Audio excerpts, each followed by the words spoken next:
Geez,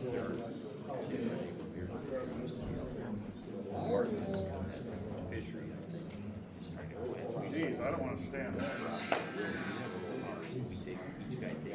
Well, folks, we're going to kind of get started here. A couple things. I'm Terry with Ultimate Outdoors Radio. Welcome to the first seminar for the 2025 Fish Expo. A couple questions I got for you. How many are first timers at the Expo? Okay, well, yeah. And the reason we ask that is because of advertising, so it's good that, usually it's about 40% or something. Other quick question, all you guys are obviously good fishermen. Any seminars you'd like to see that we've not had over the years? Does anything pop up? Because we're always looking for ideas. Go ahead. Kayak fishing? Fly fishing? Kayak. Yeah, there is a gal. Kayak. Oh, kayak. My wife would comment on that. Turn the volume up on it. Kayak, yeah, we don't have a kayak this year. No, you don't. Okay, I'll put that on the list. And it's always just good to ask the crowd to make sure we keep everybody. So I'm gonna introduce Ty Hansen, and he is a bass guy. And Ty, now you're up north near Menominee, you're saying? I spent some time there. I'm in Appleton now. So Appleton, central part of okay. the state, I travel pretty much all over the place. And it's good to have Ty. He has a different thought on bass, throwing big baits, big baits, which, let's face it, 90% of the population of fish don't do that. So I'm gonna let him run with that, and he's got about an hour and 15 minutes, and there's time you can chat with him afterwards. So thanks for coming. I'm actually having a minor issue right now. Presentation was up and running just fine. I cannot get it to screen mirror now, for whatever the case, which would not be ideal. I got a lot of cool stuff. Let me see if I can figure this out real quick.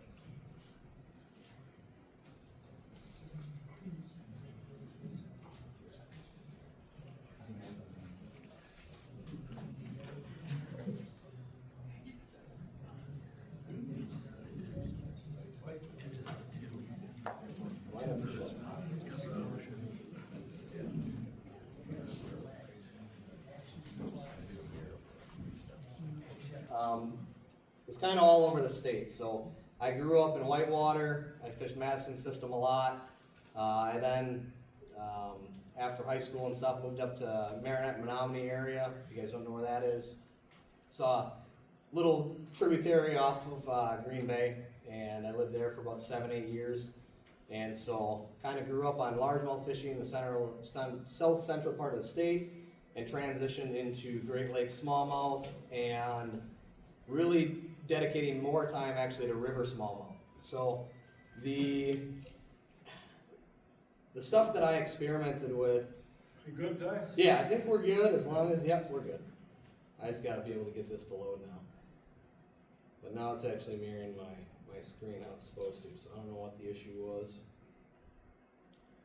Or, I need to get this going first. Wi-Fi don't go. So I really targeted on current position smallmouth, and that's kind of where a lot of my big bait stuff is derived from, is really honed in on that. So the last 3 years I've spent a ton of time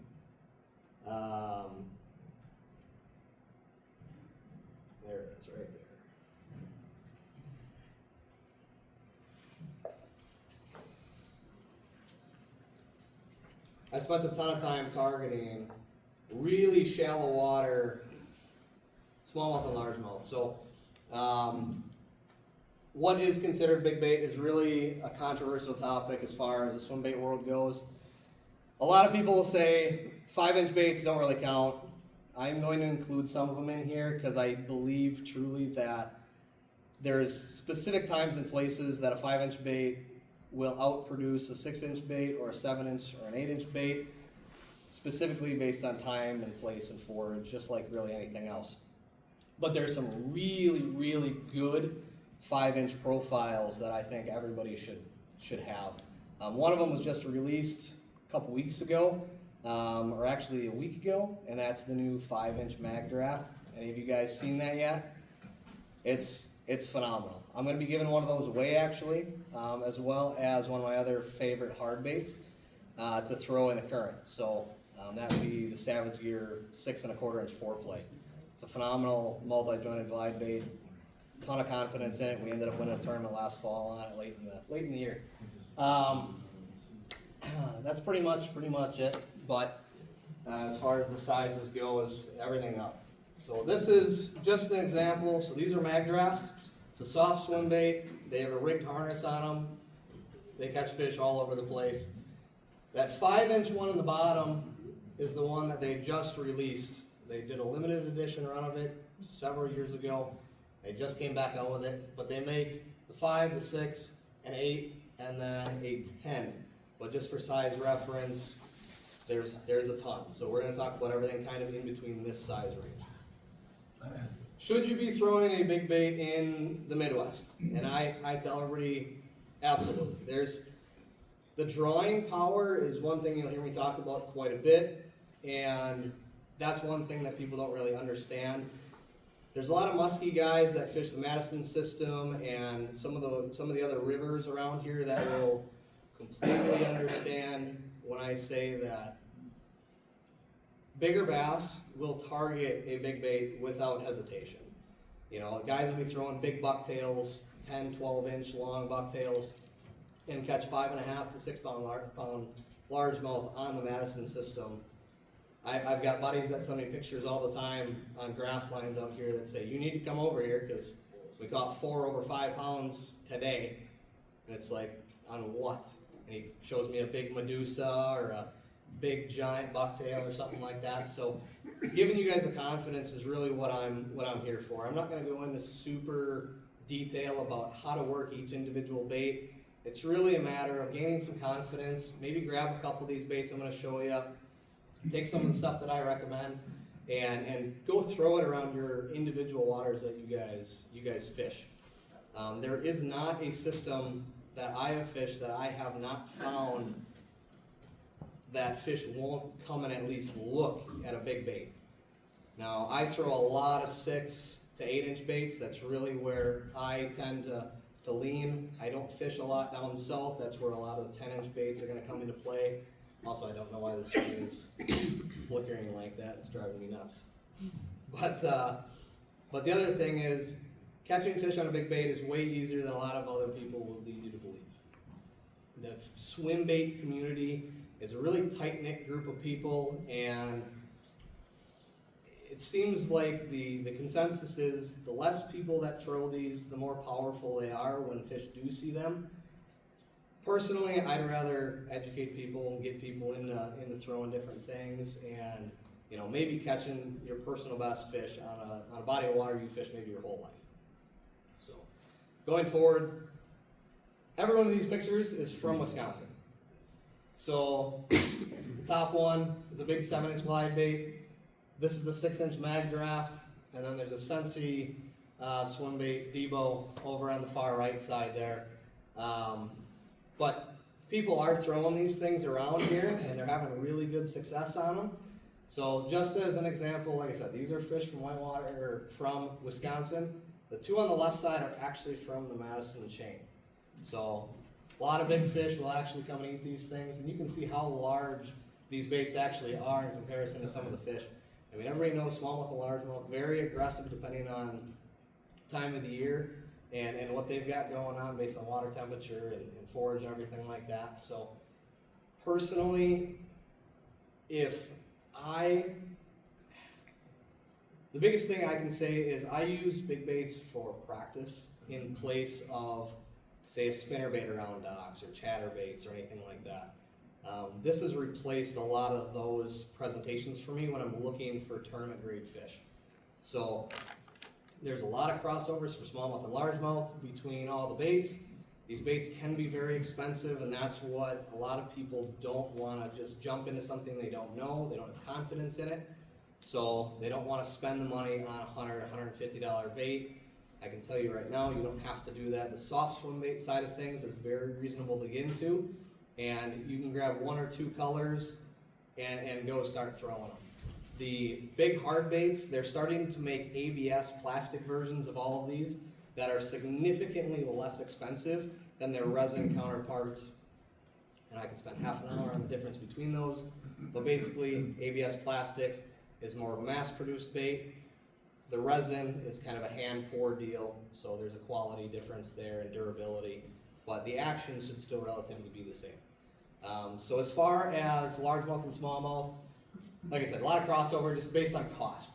So if you guys don't want to spend $200 on 2 baits to fish, a specific body of water, I would say, jump into the $40 to $60 range.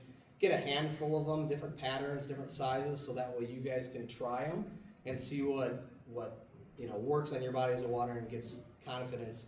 The biggest thing I can say before you do anything like that is invest in a good pair of polarized sunglasses. Just like muskie fishing, you're looking for followers because these fish will literally come up to the side of the boat and nip at a bait right at the end of the rod. And if you don't see them, more than likely you won't be able to twitch that bait 2 or 3 more times to get them to fire. So being able to see your bait, see how it's moving in the water, and see those big followers to change your cadence a little bit to get them to fire is something huge. But depending on your water's forage, no different than anything else. If you're throwing around, so Madison chain's really easy to talk about. A lot of grass, a lot of green pumpkin baits, chatterbaits.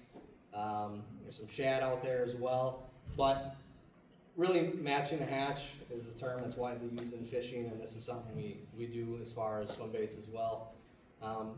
The only difference I would say is the bone color. If you guys fish river systems, bone stands out. It almost kind of glows underneath the water and has a different kind of drawing power than really anything else. So even if those black and blues work really, really well, it seems like bone is another color you can throw, and I will throw that in crystal clear water and in the muddiest water you can possibly find, regardless of if there's shad or anything in the water. It's just that profile of a bigger bait that will draw a fish near it, so at least you can see it. And if it doesn't eat the big bait, you can go back in there, maybe come back half hour, 45 minutes later and throw something else more conventional to get that fish to actually bite.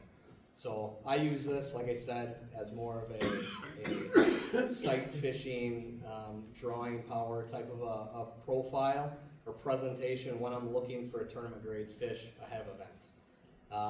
Basically the following page I did here is a huge list of all sorts of different baits that are on the market, and that I would say if you wanted to specifically only target largemouth versus smallmouth, say you're only a river guy or something like that, feel free to take a picture. There is a ton of different options beyond this, but these are ones that I have personally fished that I have confidence in for either one.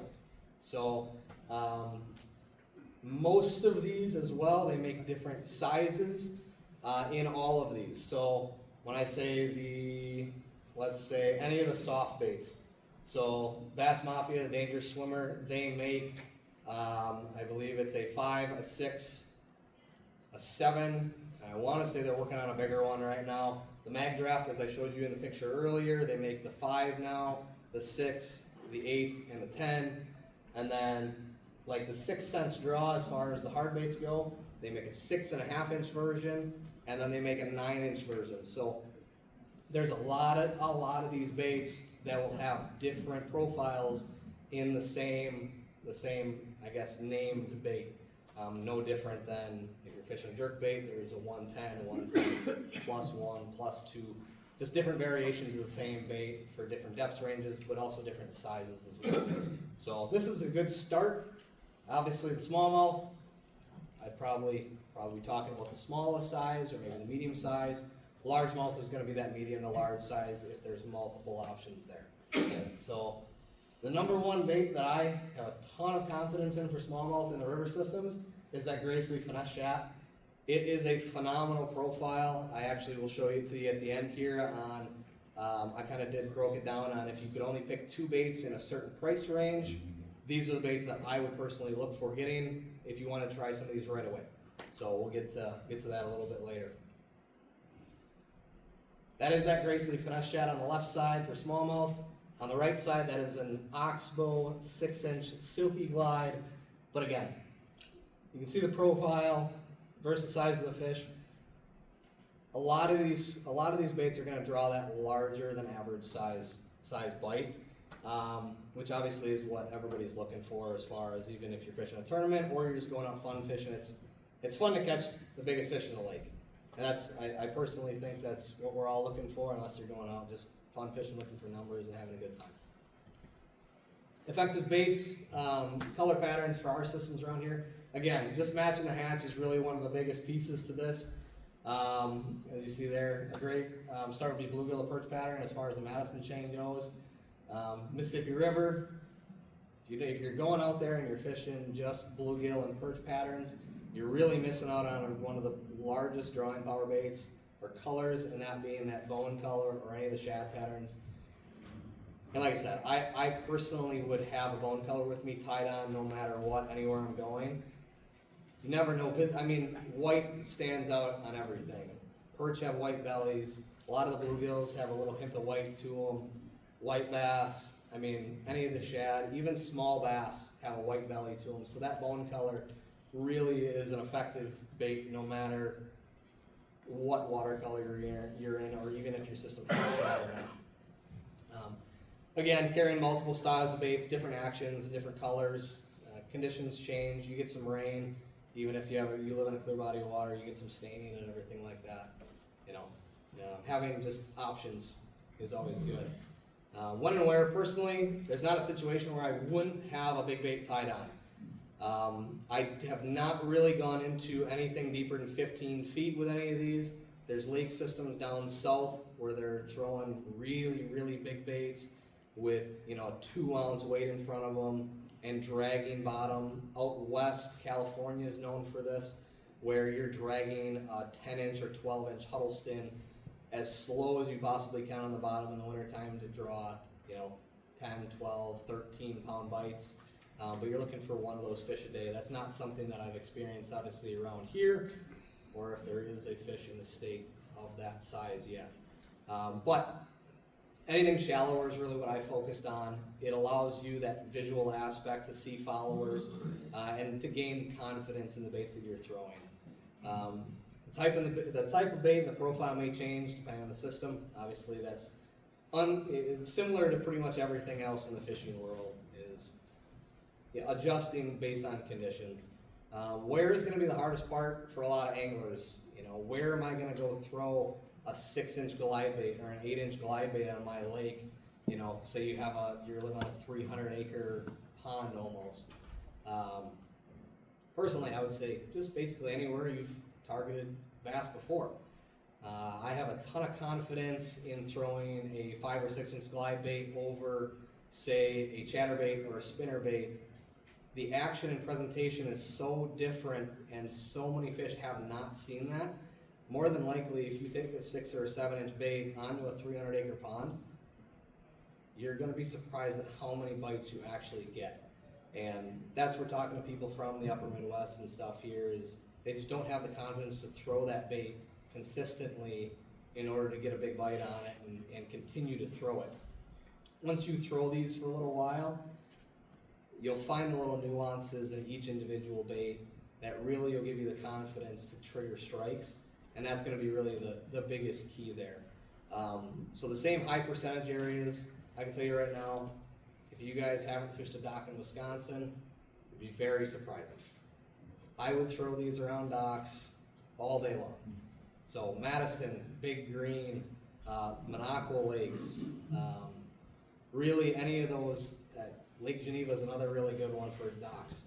But where you guys fish already, so when you skip a jig under a dock or a whack your rig under a dock, and you're catching 13, 14, 15 inches under there, you'd be surprised at how many times you can throw a 7 or 8-inch glide bait along the side of a dock piling, and you're going to have a 5.5 pounder come out and look at it and turn back. You might not always get that fish to bite, but that's one where you're going to mark that fish and you're going to come back to it 5 or 6 times throughout the day, and hopefully you hit a bite window and that fish reacts. You don't have to throw that same big bait in there every single time after you know that they live there, but you're gonna know that that fish is there, and you can go back and repeatedly target that same fish.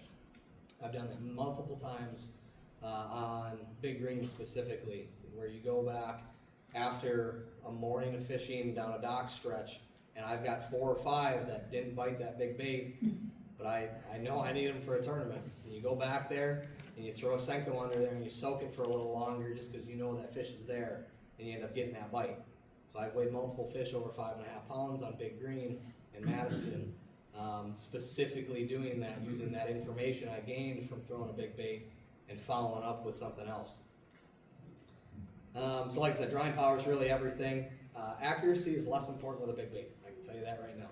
You throw a Senko, and if you don't get it directly underneath that dock piling, or you're a foot off the dock, and they're not gonna come out and get it in probably 75% of the time.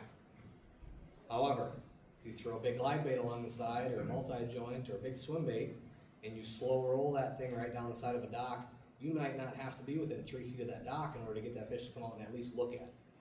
And that's really that drawing power that I was talking about. It's really impressive on what these fish are curious about, and if they haven't seen it before, they will absolutely show themselves. So the last point there is work the bait properly and you will get bit, or at minimum see the followers. There's some baits that take time to learn, and I'm not saying you can go and pick up some of the really, really expensive big glide baits and just start winging it around docks and catch fish on it every single time. Just because those baits require time, and there's minute things with them that allow them to work more specifically than others. But there's a handful of baits that I can give you guys and show you towards the end here, where I think any single person in this room could take a bait, go throw it around your lakes with very little input, very little action in the rods, and let the bait do the work for you and pull those fish. So like I said, we'll get into that towards the end here. The other big thing is matching the equipment to your baits. This is where a lot of people say, I don't have the rod to throw these. And that might be true. I can tell you most of the baits that I throw, a 7.4 heavy rod, which I'm sure most of you have as a frog rod, is what I throw most of these baits on. The multi-joint that I'm going to give away and the 5 and 6 inch mag draft, this is a perfect rod for that. I mean, the rod's rated for 3/8 of an ounce up to 1 1/4 ounces. I mean, everybody's pretty much got that equipment, and that's going to be probably the range that I would say to start in. So any of the smallmouth baits specifically, this is pretty much the heaviest rod that you would need. If you want to grab some of those really expensive baits, you know, the $150+ baits, you're probably going to need a rod a little bit bigger because they're weighted a little bit heavier, and they have very, very precise balancing and different weighting modifications that you can do to them, but those are all going to be normally over 1.5 ounces to the 2.5 ounce range. And that's something that you'll probably have to invest in a little bit larger rod for. So for those specifically, I throw a Mags 7/8 heavy or extra heavy rod. Pat's got a booth here. If you haven't talked to him or haven't seen their rods, they're all custom, phenomenal blanks, and he knows exactly what to build you for these baits. He's fished them himself. He's one of the only rod designers that I know that really is in tune. He went from trophy bass fishing across the U.S. over to muskie now, so that's a different story. But he makes some phenomenal stuff. So 7.4 is really what I throw probably 90% of the baits on. So beyond that, the reel, everybody wants to look at, like when you're frogging, that drag power. How many pounds of drag pressure do I have before that line will pull out of there?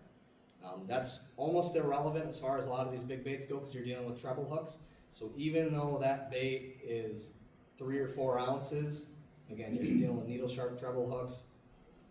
Really, any of the Daiwas or anything like that, I know are starting at like 11 pounds of pressure. That's sufficient. So you can take any of your conventional tackle and start throwing some of these baits on there. You don't need a giant big circle swim bait reel or anything like that holds a ridiculous amount of line. a lot of the stuff that I throw, I mean, the biggest reel that I have is a 200, and that's on my biggest rod. And that one's spooled up with straight 20-pound fluorocarbon. But even that, I think, is probably overkill for what I have. Most of the time, you can get away with a 100-size regular bait casting reel. So I've dealt with Tatulas a lot. That's my personal preference. They seem to cast really well, and their spool tension system works really well for throwing bigger baits. That's, you know, like I said, anything that you guys have right now on that similar rod, you can take a lot of these baits up to 1.5 ounces and throw it on just fine. Comfort, quality, and then really the cover you're fishing around should determine what reel you're using based on the line that you're going to be throwing it on. Line, like I said, totally another topic. That's going to vary based on the size of the bait.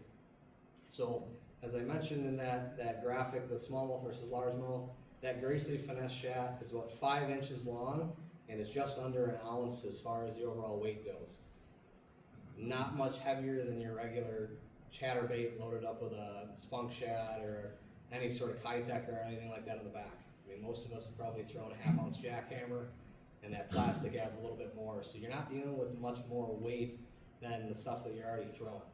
So throwing it on, you know, that bait on 15 or 16 pound fluorocarbon or on lighter braid, 30 pound or something like that is going to be totally fine. So going up beyond that, up to those 5-6 ounce baits, that's where you're really going to kind of want to spend the money on a $40, you know, fluorocarbon or something like that, a really high dollar quality line. But then again, you're protecting your investment as far as that point. So I'm not saying you need 30 pound fluorocarbon to flip 5-pounders in there by any means, but when you're talking about losing a $300 bait versus not, probably invest a little bit more into the line as far as that goes. But just starting out, you can get away with a lot of the standard, like I throw a lot of the Sunline Sniper, the Seaguar and Vizex. You know, your standard fluorocarbons will work just fine for starting out. Again, I just want to introduce you guys and give you guys some confidence that you can go throw this stuff on stuff that you already have. It's just a matter of getting out there and gaining some confidence in it. Style of fishing will determine your line and your gear as well. And we do this all the time. If you're bank fishing or versus being in a boat, around the bank, probably want to throw a little bit heavier line. You're around a little more brush, a little more grass, docks, stuff like that. A little more snaggy if you're running out of a boat. You know, a little more options as far as going to retrieve your bait. You get, you know, a $200 bait hung up in a tree. You don't need to reef on it to try and pull it out of there like somebody on the bank would be. You can go up to it, pop that bait out, and that's really what it comes down to is getting those big baits back. Your line, just like anything else, will determine how that bait will react as well. So if you're running a choppier glide bait or a smaller glide bait and you want that thing to really kick out and move a lot, lighter line is going to be more beneficial to get better action versus running next to really, really dense cover. So staying efficient at lily pad edge or dock post, stuff like that, probably start at 20 or 17, 18, somewhere in that range, just so you get a little more abrasion resistance. If a fish does come out, grab that bait, fire back into a dock, you got at least a chance to get him out of there. So this is where I said if I could only have 2. These are the price ranges, and I'm going to give away one of the top ones and one of the, actually I got a 5 instead of the 6 inch. But the Savage Gear 4-play, that is an $18 bait. It is a multi-joint. So that being said, it's got 3 segments in there. It's got some unbelievable action and current. Last fall, my fiance and I won a smallmouth event on the Menominee River, throwing pretty much that and then the 2 baits below it. We're throwing these in less than 6 inches of water and reeling them out over little rock breaks in current and watching 4-pound smallmouth rifle out of those rocks and absolutely destroying these. I mean, I think we had 2 of the perch pattern ones. Both of them were broken and missing tails by the end of the day. It was insane. The Cull Shad and the Megabass Mag Drafts, obviously a lot of these companies are starting to catch on. that these are phenomenal baits, and there's a lot more popularity happening with these. A lot more anglers are gaining confidence in these, and so a lot of them are designing a bait, similar to each other. The difference between the second one and the third one there, aside from the brand, is basically the hook hanger. And these are baits where I can say, God, that's driving me nuts, that flickered. I don't know how to make it stop. I don't want to try. But the hook hanger is totally different. So the Megabass Magdraft has been out for many, many years. They use a magnetic system to hold the hook into the belly of the bait. The issue with that is after maybe 3 or 4 fish, that plastic is so soft that that magnet can move in there and potentially pop out. There are tons of videos on how to modify them to get more life out of them, or use a little soldering iron, or cement it to keep it together longer. But in my experience, the Magdraft is best used around docks, not so much great in current. The reason I say that is that the design and the tail style of the Magdraft doesn't allow you to reel it extremely fast or to burn it in, so the presentation is significantly slower, and if you're fishing it in current, it'll want to roll on you a little bit. You kind of weight these, but it changes the action of the bait completely. So what I can say is, if you are going to go out and buy, say, either one of those bottom two, think about where you're going to be fishing. Maybe if you can only buy one, that's really going to be a judgment call based on the colors and the profile that you guys want. But in my experience, like I said, the Magdraft does not burn well if you're on an aggressive pattern, or if you're in current and you're trying to target cast and you're hitting a very small window for those fish to bite. Current eddies, stuff like that, where you need to be precise with them and try and keep that bait in that spot longer. They just don't have the best presentation for that. However, you're going to the Madison chain or any of those, any of the lake systems that don't have any current or much current, it is a phenomenal slow presentation. I can tell you right now, as soon as Madison opens up and you get a couple warm days, those fish are going to push shallow, go target some of those docks that are in the lake. You can go absolutely throw that thing up right onto the bank and slowly reel it, basically as slow as you possibly can, and you are going to get bit. That being said, the Berkeley Cull Shad has a different hanger. So what that hanger is, it has a prong system that actually holds that hook in the center of the body. So if you are going to be skipping it or throwing it underneath brush, or if you're going to be throwing it up on rocks or anything like that in heavy current, the hook will stay there significantly better, and it's not as inclined to pull away from the body and throw off your action at all. I also believe that when you take little nail weights, a little 1/8 ounce nail weight, and you keel weight these, the Cull Shad has 2 little spots you can insert weights into them. Once you do that in current, they are unbelievably perfect as far as bringing through heavy current. You can throw it up above current eddies, and that thing is going to stay perfectly straight, and you are going to be able to control it a lot better in current than you would the Magdraft, where it'll kind of roll on its side and give you not an ideal presentation. So, like I said, think about where you really are going to be throwing them before you buy them, and maybe buy one to try it. Buy, anything. The 2 colors that I have up here specifically are the ones that I have the most confidence in as far as what I fish. So the perch patterns, the bones patterns, and then the bluegill patterns are obviously a staple really anywhere. If you were going to buy 3 colors, that's probably what I would stick with, and that'd pretty much cover you for the entire U.S. That's pretty much all I've got on those 2 baits, but if you guys are on a budget and want to try some of the bigger baits, like I said, that Savage Gear Foreplay is a 6 1/4 inch bait.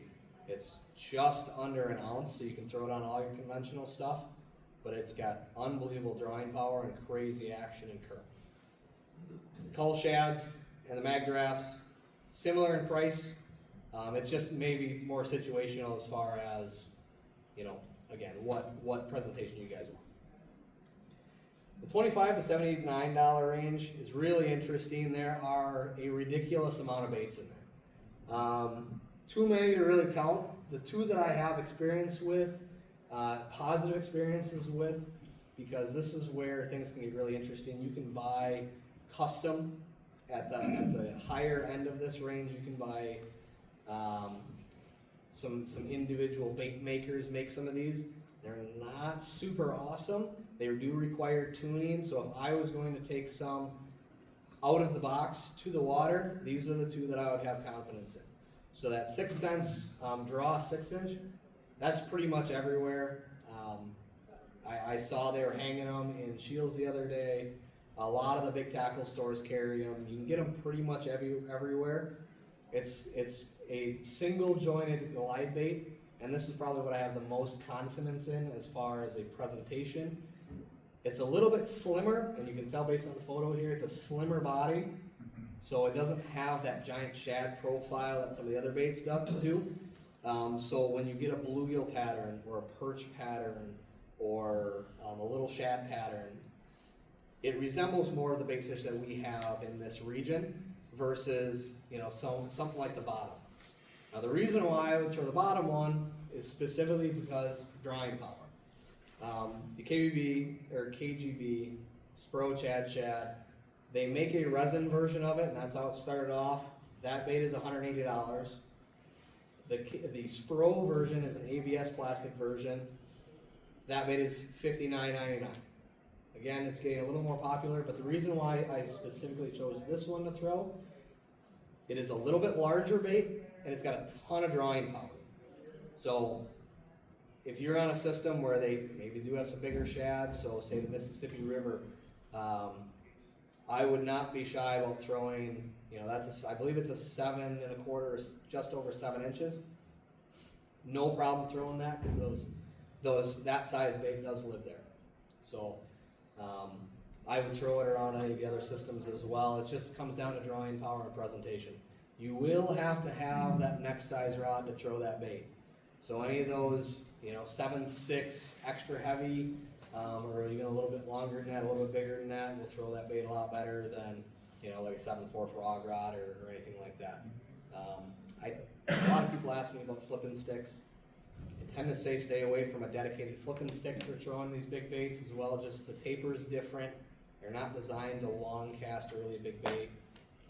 They're normally butt heavy, so they balance better on shorter flipping and stuff like that. So I would say, if you plan on throwing these, there's inexpensive rod options to get into it, starting at that $120 range. I think Dobbins makes a Fury rod that's really good, if you wanted to get a dedicated rod for some of the big baits. So that being said, the $80 to $139.99, I'm very specific about that number, because that includes the throwback Metro Glide, but does not exclude the next slide that I want to show you. So that Gracely Finesse Shack that I highlighted earlier, that is a 5-inch bait. They do make a full-size version of that, and that's going to be that 7-inch size. But very specifically, the Commode is a brand new bait from this past fall. I got to experience throwing that down in Florida for a little bit over a bunch of grass, and it is crazy loud. So the Commode here is a multi-jointed bait versus that single jointed glide bait. The Finesse Chat is the glide bait. So that's the two versions if you're looking at purchasing one or the other. Ease of use is going to be the Commode for sure. The Commode is going to be a cast it and slowly wind that thing, and it's going to snake through the water. It's going to look unbelievable. Versus the Finesse Chat, you'll kind of have to impart the twitches of the reel handle or the rod tip to get that bait to kick out and glide. But if you're used to frog fishing, working a bait, twitching it real slow, or any topwater walking bait, you'll be able to throw either one of those, no problem at all. It really just comes down to what you want to do as far as presentation goes or ease of use. In current, I personally like the Commode better. It's a cast, slow wind, it has a ton of action, versus the Finesse Chat I actually like in, again, lakes or lesser current situations, because you can impart the action and you don't have to worry about that bait moving or flowing or anything like that. you can get that thing to walk almost in place, and it's a ridiculously good presentation. The throwback baits, Metro Glide, that pink lemonade color looks obnoxious. I don't have one yet, because they're almost impossible to buy. Every time they release that color, they sell out in about 3 minutes, and they sell about 400 baits in that 3 minutes. They can't make enough of them to really keep up with demand. That's one specifically that I want to get. I do have a couple trout patterns in it though, and I absolutely love the action on them. It is a little bit larger presentation, but it has a ridiculously easy walking presentation to it. It's very, very easy to use, and they are right at that $139.99. I forgot to mention the gray sleeve finesse chat and the commode.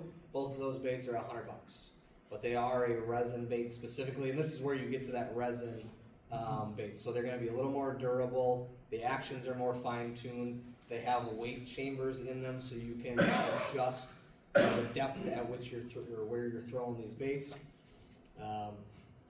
But phenomenal presentations. Next one is, it might be out of some people's realm if you're just going to start out. But again, the oxbows, they make like 20 at a release, but they are perfect. Every single one of these that are made is flawless. The paints are unbelievable. They're sanded and fine-tuned. They are thrown in a weight or in a test tank or a pool. You literally, when you receive these baits, they have a line attached to them that proves that they were tested and tied on, and they are perfect. That's what you're getting when you spend the more money. I just finally got my hands on one of them, and it is very impressive. If you have the opportunity to get one, I would highly suggest it. Now they retail at $140, which is why the other slide cut off at $139.99. However, the resale market on these is upwards of $250 because they make so few of them. So that's what scares a lot of people away from some of these bigger baits, is they can't get the good ones, or if they have the opportunity to do so, they are ridiculously expensive. The Buka brand bull shad or trick shads is probably another one of my favorites. This is probably my favorite to throw on the Mississippi. It is a 6-inch bait, and they did just release a 5-inch bait that I have not been able to play with yet. But that 5-inch one is, I think it's $125. The 6-inch is $150. So that is a very choppy glide as far as the style goes. You can work it unbelievably fast, and if you're throwing it around rock or around brush, it is crazy the amount of drawing power that bait has. It throws off so much flash. It glides so wide, and you can work it so hard it won't blow out on you, and that's really what makes that one specifically special. I'm not going to include any of the Hinkle shads or some of those ones you'll see out in California. I don't think they have a dedicated place in this region. I haven't been proved wrong otherwise, but those are those 10, 12, 14-inch baits that you'll see if you look at big swim bait videos from California and stuff like that. But those baits are well over 300, and a lot of them are over $500 to $600 per bait. And it just doesn't make sense if you're going to be bass fishing in Wisconsin and this area. Everything that I have shown you personally, I have either the utmost confidence in or have a history of catching fish on. Obviously, I didn't know how long I was going to have here. I could have made this probably 3 hours long and super detailed, and shown some videos about how to work some of these baits. But really, this was about showing you guys some baits that work in this area, get you guys some confidence in them. I'm sure there's some booths that are here that have these baits on the walls. So if you see them, don't be afraid of them. I know the size can be intimidating, but really some of the most fun that I've had on the water recently has been throwing these big baits and actually seeing what lives out in some of these lakes. I've been fishing some of these bodies of water for years, and I've never seen a fish come out of them over 4.5 pounds. First time I've gone out there, I catch a 5 1/4. It's unbelievable how much drawing power. Like I said, that these baits have. And I'm sure as they get more popular, they maybe have less. But it takes a lot to start throwing these anyways. Like I said, the investment up front can be heavy. To have a variety of them, my fiance can attest, it's very expensive when you start getting into it. So specifically take maybe a handful of these and maybe apply them to a lake that you have specifically. Or, like I said, if you're a tournament angler and you want to upgrade the average size of the fish that you're catching, if you're coming in, 15th or lower in every event, you're fishing all the right stuff, or you think you are, and you haven't thrown a bigger profile around them or around those areas, go back and just see what lives on the stretches that you fish. I've gotten beat down in events and go back to the same lake and go throw a big bait next to some of the stretches that I fished, and you'd be surprised that I should have had 18.5 pounds. You just watch the fish come out. So it's very, very interesting. So I use it for pre-fishing a lot now. It's really what I enjoy doing with them. So beyond that, some pictures of some of these baits swallowed. On the far right side there is a big smallmouth from the Menominee. That's a 6-inch mag draft. I've since switched to throwing that cull shad. Anybody have any questions specifically? Is that Expo a hard body? Yes. So some of those pictures are tough to tell what the difference between the hard baits and the soft baits. The Oxbow is a hard body bait. It is a resin individually poured bait. Yeah. What's your favorite knot? I keep everything really, really simple, and that's an interesting question. So what I didn't want to get into too much in detail was line and everything like that, because every person is going to be different on this. What I have done in recent years, especially this past year, is I switched from running straight fluorocarbon to running a braid to fluoro leader. So it's really tricky as far as that goes. On the end of the fluorocarbon will always be an improved clinch knot for me. It's easy to tie, it's a very strong knot. I have not had any issues with them. When I do the braid to fluoro, it is an FG knot every single time. I will not cut that corner at all. I just believe so strongly in that knot.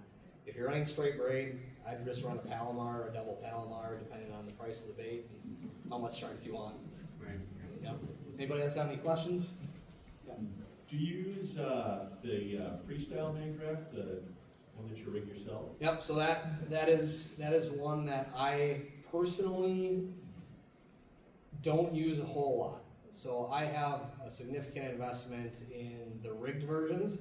But again, my background is really targeting shallow water smallmouth or shallow water largemouth, and I tend to target them around more structure rather than cover. So I don't fish them through a lot of grass at all.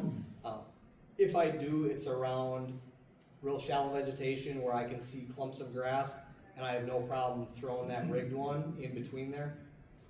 Personally, I believe that the rigged version has a way better hookup percentage than the freestyle. Just you get 3 hooks over the one, and just like anything, you have to deal with that plastic being in between that hook. I personally just have the most confidence in the rigged version, and that goes for any of these baits as well. So I know the cull shad they make an unrigged version. The dangerous swim baits, they make an unrigged version. Mag drafts, obviously they have the freestyle as you mentioned. But what I've learned is if you're fishing around a lot of docks and you have that wind blown like eelgrass and stuff like that, I have tied on the freestyles in those situations because I want to present the bait there. That stuff might not be there the next time that I come to that lake. So if I'm pre-fishing on Wednesday and I don't really care about maybe hooking a fish, the freestyle is a great option. It comes through the cover better, but it doesn't get all that grass hung up on the hook like the rigged ones do. So it's situational. I know I showed a picture earlier that gentleman that I got that picture from is a shore fisherman, and a lot of grass, you can't really get away from it on the Madison chain, so he's forced to throw that freestyle version with a big, I believe that's a 6-aught owner beast hook that was in that one. So, yeah, hopefully that answers that. Any other questions? Yeah, do you find that you get a different action on your glide baits, tying directly or using a dual lock snap? So I personally avoid any other additional hardware on any of my baits, and I've done that for years. That might just be me. Personally, my confidence is to have no additional hardware unless I'm required to. So I don't do any swivels or any snaps. I actually go a step further to take a lot of the split rings off the front crankbaits and stuff now, and I do a loop knot. Just my personal preference.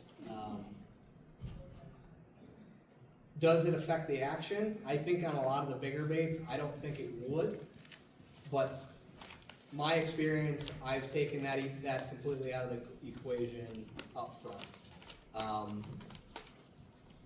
The glide bait specifically, tying a loop knot is another interesting one.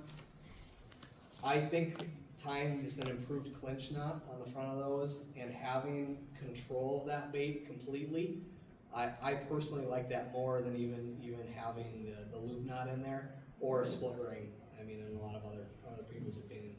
I know a ton of other people that run snaps just because you might want to change colors or change presentations, and you only have one rod to throw these on. I totally understand not wanting to cut and retie every time. So, but that's not something that I personally have experience with. Yeah, so you have to change your fishing line then, every time you go fishing? No, that I do not. So I have. What keeps it from getting twisted up? So throwing a lot of these bigger baits and stuff like that, you don't get really much line twist. When I say that bait walks and moves, they don't have a roll to them at all. So you're not really twisting the line up really at all. And I'm not throwing any of these baits on a spinning reel that would actually impart twist into the line. So these rods that I'm throwing these on have dedicated setups, I guess, for these baits. And so, no, you don't really gain any line twist. What I can also say is some of these baits do actually have, this is an interesting piece to go back to this, some of the more expensive baits have swivels built into their harness. So instead of tying on just a regular line tie, you are actually tying onto a swivel. So you have that, that line twist gets alleviated based, just on the hardware that's inside of the bait. And that's one thing if you're looking at pricing baits. A lot of the more inexpensive baits will have fixed hook hangers.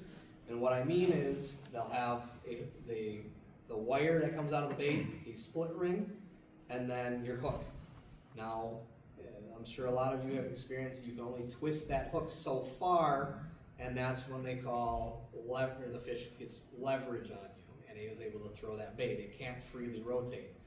A lot of the more expensive swim baits will have rotating hook hangers, so they'll have swivels built in on the bottom of the baits that your split rings are tied into or are fixed to, so that way when you hook a big fish on one of these baits and that fish starts to roll, they have very little chance to throw them because that hook is going to rotate with the fish and allow you to keep pressure on there, and it won't allow that fish to pop that hook out of their mouth. So that's what you'll also gain with some of those more expensive baits.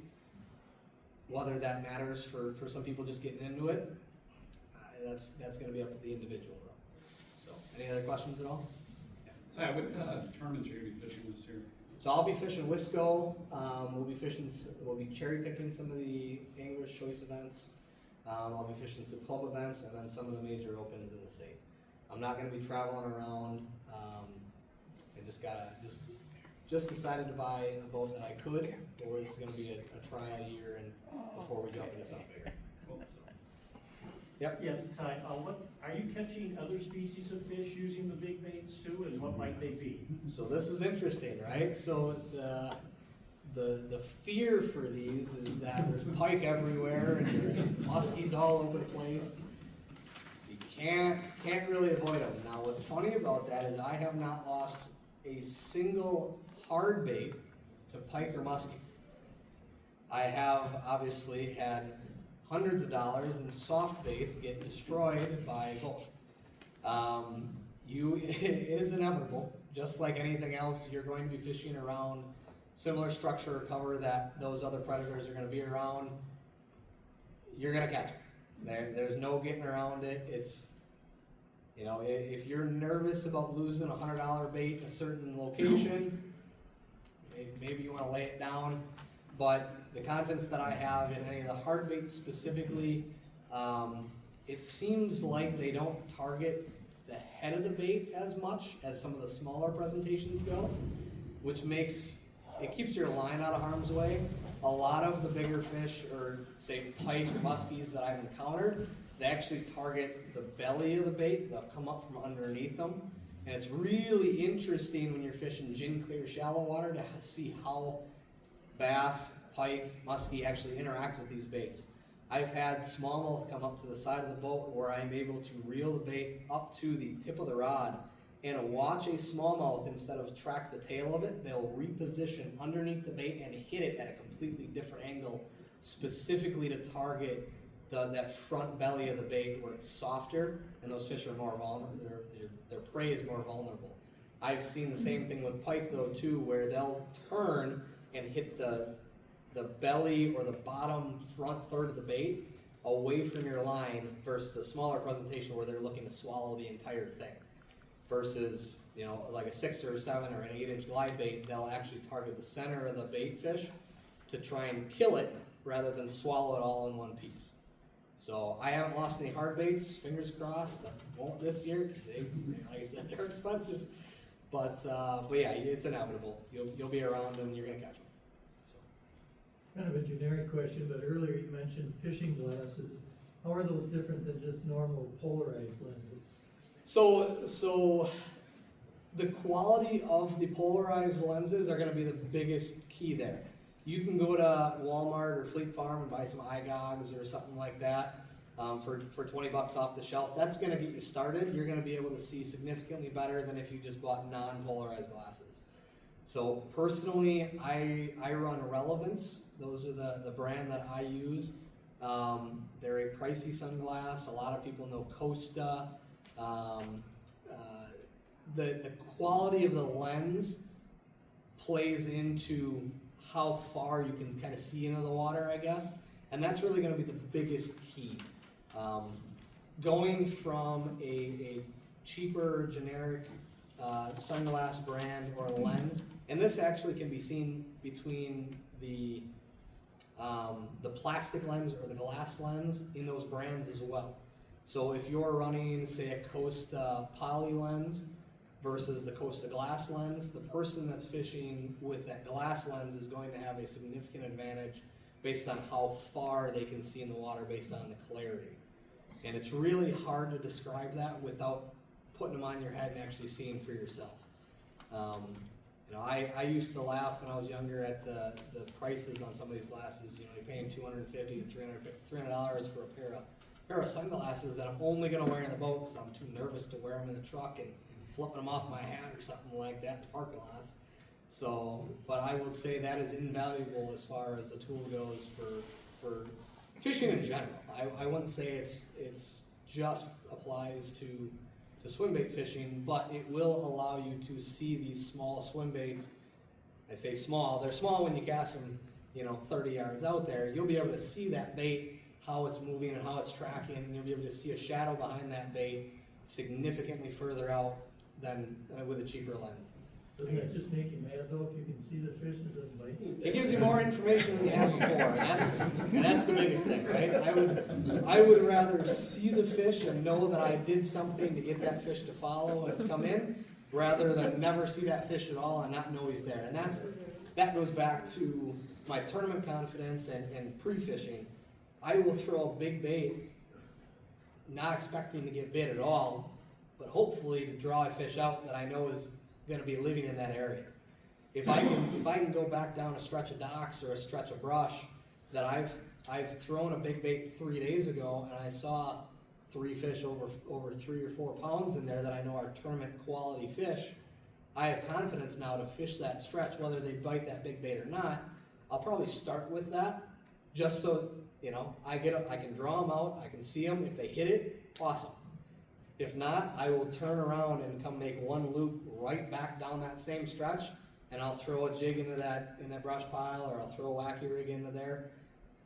Just in knowing that fish lives in that area, and that's the difference between taking 22nd place versus a top 5, right? It gives me a little more confidence to stick to those areas and target those fish if I know they're already there. So is there any rule of thumb to how long you should spend in an area throwing a similar lure? Okay, so that one's fun. I will, when I make a pass with a big bait, like I said, drawing power is everything. You don't need to be as accurate. Whereas, if I was gonna fish a brush pile with a jig, I would pick that thing apart. I'm throwing in there 6, 7, 8 times. Each individual nook or branch, or up towards the bank. What I'm doing with a glide bait is significantly faster. I'm throwing that thing up along the trunk on the right side, and I'm twitching it as close as I can to those branches, bringing it over kind of the tip of the tree if it's submerged in the water. That's good on that side for me. I go cast it on the other side in case there's something that was looking the other direction. Normally you cast it along one side of a dock or one side of a tree, you're gonna know if that fish is there or not, because they'll come out and look at it. That splash, everybody's afraid of that big splash and stuff. They don't care. There's stuff that's going in the water, there's branches falling, birds going in the water and stuff. I can tell you right now that splash might catch their attention, or at least alert them that there's something there. Obviously, if you hit them in the head with it or something like that, it might spook them. But normally it'll get them to turn towards, and then you start working that bait, they're coming. They'll come fast. They'll move 10 to 15 feet from another tree all the way over to that bait. I've watched them come fishing a stretch in Winneconne, fishing largemouth, where I was throwing it on one brush pile or one lay down, and 10 feet over was another tree that came over the other side, and I watched a fish come out from underneath the other tree, swim underneath that tree, underneath the tree that I was on the opposite side of, and crush a bait. So they know it's there. They can feel it in their lateral line. If they can see it, they'll come look at it.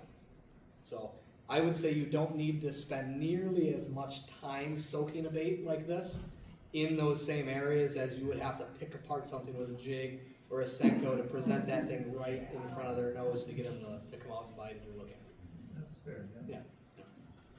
So sometimes like with jerk baits, it's all about the pause, right? Yep. And I know you touched a little bit, but is there anything special about the retrieve or anything that you do that kind of entices them a little bit more? Yep, so cadence can be really interesting, and it completely is determined by the bait that you have tied on.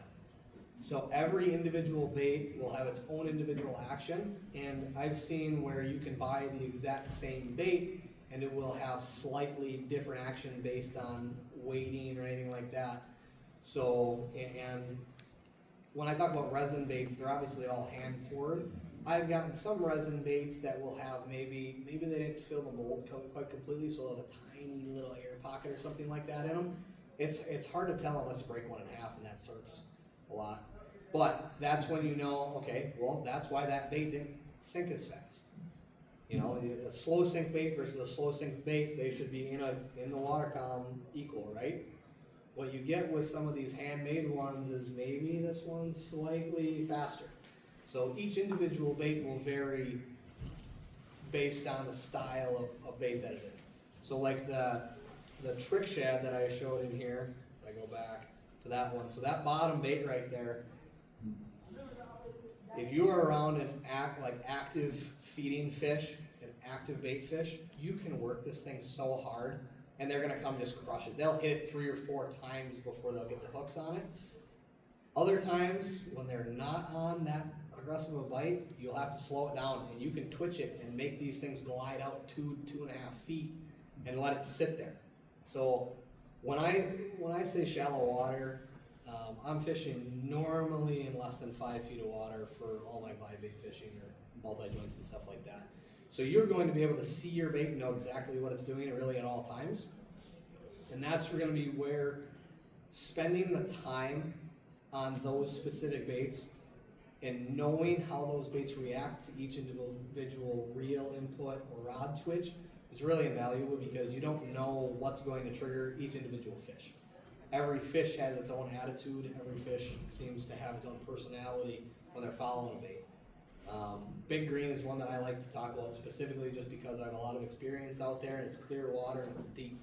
So sometimes when you're fishing that 5 to 10 foot break and there's grass underneath there, and you get a fish that comes hot underneath the bait, you can twitch it as hard as you want. That fish will stay 3 feet behind your bait.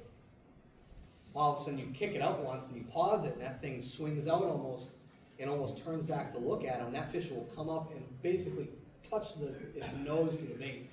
And all you have to do is touch the bait again and make it twitch, and they'll come unglued for it. So it's really based on each individual fish and the style of bait that you have. Obviously, if you're throwing like the soft baits, you got no choice but to keep them moving. Otherwise, they get uninterested. I've never had one of these fish follow like a mag draft or a cull shad down to the bottom and actually eat it. It seems like if you're not reeling it and putting that tail action, that vibration, they have no interest in touching it once you kill it. So that's really the downside of the soft baits, is that you can't pause them to get that strike, right? With the hard baits, you can stop it, and they normally have a very slow sink to where you can control what that bait is doing in front of that fish. And then you just, normally if you get one to bite, normally you can keep doing that same action throughout that day, but I've seen it change within hours as well. They'll come be really aggressive in the morning, and then they'll just follow that bait 3, 4, 5, 15 feet before they'll turn off of it, and then you need to throw a different presentation around. So it really comes down to what bait that you have confidence in throwing, and the knowledge behind how that bait is actually moving under the water to get that strike. If that makes sense. Yeah, thanks. Anybody else? Yeah. So when you draw fish out with a big swim bait, how do you determine what bait you go to after that to like chase it with? That's a good, so what am I gonna follow that bait up with? Realistically, it's a combination of 1 or 2 different things. So if I can get them to follow a big bait out, a lot of times they won't hang in that specific area. So like if you throw a bait up next to, say, the front of a dock, that fish might have come from 2 or 3 sections of dock in out to that bait. They're not gonna hang out in that open water out in front of that dock. They're gonna turn right back around and go underneath that dock again. And that's where I'm gonna throw the same baits that you always throw in there, a jig and a Senko. Yeah, those are the 2 biggest follow baits that I have. I personally rather catch one on a jig every single time. However, if you're in last hour of the tournament, and it's like, man, I need that last one, I'm throwing a second one there, I don't care. So those are the 2 follow baits that I personally like. I normally don't wanna throw another moving bait back into there, even if it's a smaller size, just because they already moved that far once. It's really hard to get them to do it again. So depending on their mood. So I would throw something subtle, a jig, Senko, Right away or come back? You can throw it right away. Sometimes I've thrown it in there before they even get in there, and it's waiting for them, fluttering down as they're going back into there. They were just hungry when they came out to look at your bait. Yeah. If it's sitting there waiting for them, a little snack when they get back into that, it's even better. You gotta be really quick on that though, and obviously depends on how far they follow it out. But there's sometimes you can throw anything back in there, they won't touch it because they see the boat, right? You can bring a fish so far off of a dock out in open water, nothing around them. When they come that close and they actually spot the boat, they'll normally turn around. They won't really spook, but they know something's really weird, and they'll go back underneath the dock and they'll hang out for 20 minutes, but they won't chase anything else out. They won't eat anything else. That's where come back, half hour, 45 minutes later. Don't throw the big bait again. If you feel like they're like that, throw that snack in there for them, I guess is the biggest thing that I would do. So, but that's all play it by ear too. I mean, it's all situational. It's whatever you feel is right on the water. Sometimes we're right, sometimes we're wrong, and you might not ever get that fish to come back out and bite that bait again. It's just kind of how it is. Yeah. When just starting out, do you suggest just full send for a couple days out in the water till you get the hang of it, or just kind of pick your spots? Go to where you already have confidence. That's one thing I can say right away. So, my confidence is shallow water, current, smallmouth, find that. So like, Me, doesn't make sense to drive from Appleton to the Menominee River. I'll probably just go over to the Wolf and find some, like look for the Wapaka River, that comes, little, basically it's a real shallow section of the Wolf, that you can go up in and crystal clear water and see that bait and see those fish. Find a body of water that you have confidence in, go to where you've caught fish before in that same time period and just see what they do. That's really the biggest thing. Starting out is the hardest. Buying these baits, spending the money on doing it can be daunting for a lot of people. Some people are like, what if I never like it? What if I don't like it? What if I have to sell everything? Start small, start inexpensive. There's, like I said, like I showed you there, there's some really good baits in that lower price range to get started in, and just go from there. When you catch a fish in one of those inexpensive baits, and kind of understand and learn the nuances of those baits specifically, going up to the expensive baits that have more power, more drawing power, and are better quality, better paint jobs, that's really where, kind of the magic happens with, I guess, some of the swim baits and glide baits and stuff like that is, once you already know, like, they're actually gonna eat this thing when I throw it. They might not eat it every day, but I've set docks a lot here. Fish live around docks, great structure. Where do you live at? Or what's your favorite body of water? Probably the Doe and Monona. Okay, you're set. Yeah. You can go fish the west side of Monona, north of the Capitol there, and start on docks and run all the way to that, what is it, Olin or whatever park is on the north side there. If you don't have 10 followers on that stretch, or have caught one by then, it's a really weird day.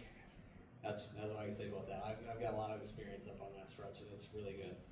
So same thing across the other side on the east side too. But start on docks, kind of learn how the bait moves, and just go from there.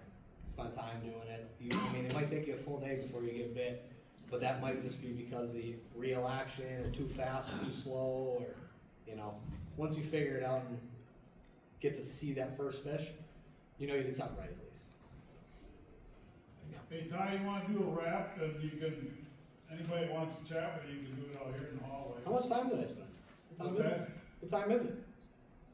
10 after 3. Holy cow, it's been a bunch of time. I said, there's no way we're gonna spend this much time.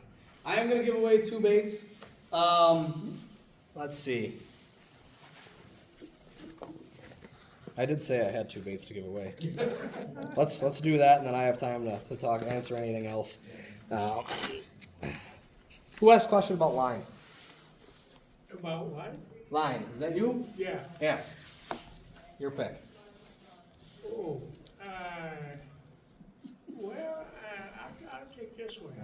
So that Savage Gear one's awesome. Then this is the brand new, they just released this thing a week ago. I bought 50 of them. It was a rough, Struggle is real. really rough credit card purchase. But I didn't know how many were going to be available. They're probably sold out by now. So that's the only issue with some of these is availability is really tough. What was the other question that I thought was really good? That's what I wanted to base colors off on.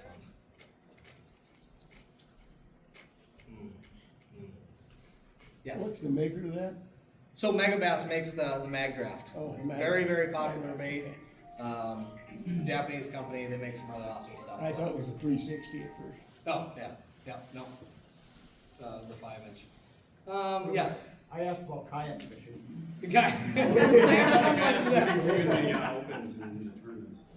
That was a good question. All right. I like that. Thanks for stopping.